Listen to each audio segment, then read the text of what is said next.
كده نعمل بفتيك بتتبيله حلوه جدا، مش هتفك منك خالص، وكمان هتطلع معاكي ماسكه كده قطعه اللحمه بتاعتك ومش هتفك منك، وهتبقى جميله جدا. شايفين انا حتى بقطعها قدامكم اهو، ما فيهاش اي طبقه خارجيه من فوق بتقب كده بعد ما بتستوي، ولا بتخلع معاكي ولا اي حاجه. معايا هنا كده اللحمه بتاعتي، طبعا نوع اللحمه اللي انتي هتتبليها للبفتيك بتبقى او الستيك، يعني بتبقى ايه، بتبقى فليتو تمام، او من وش الفخده يعني عشان تبقى ناعمه معاكي.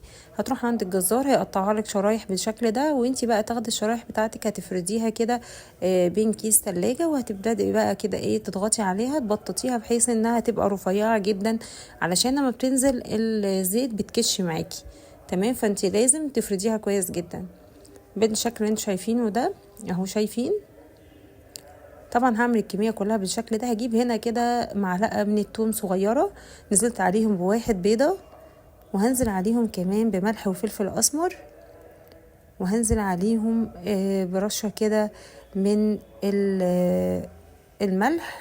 شايفين، وكمان ضفت عليهم بصل بودر.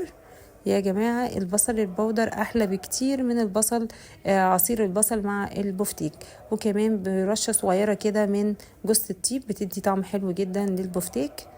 وهقلبهم بقى كويس جدا.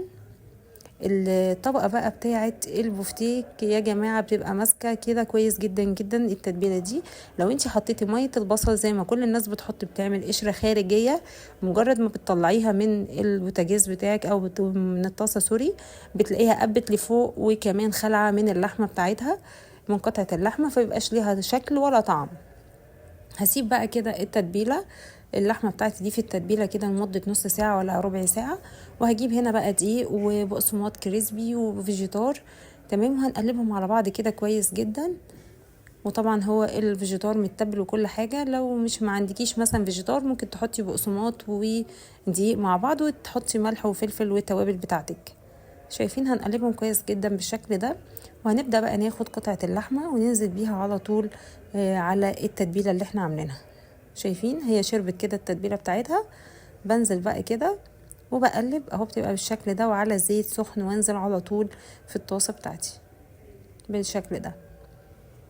اول بقى ما تاخد تشد كده شوية من تحت وتبدأ خلاص داخلة يعني في اللون الذهبي الخفيف، تروحي تقلبيها على الجنب التاني، وتقعدي كده بقى لغايه ما تستوي معاكي من الجنب ده والجنب ده، لغايه ما تطلعيها بقى مستويه بالشكل ده. شايفين هنصفيها بقى على مناديل مطبخ، وبعدين هوريها لكم بقى في التقديم.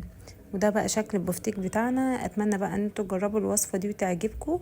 ما تنسوش تعملوا لايك وشير وتشتركوا في القناه علشان يوصلكم كل جديد.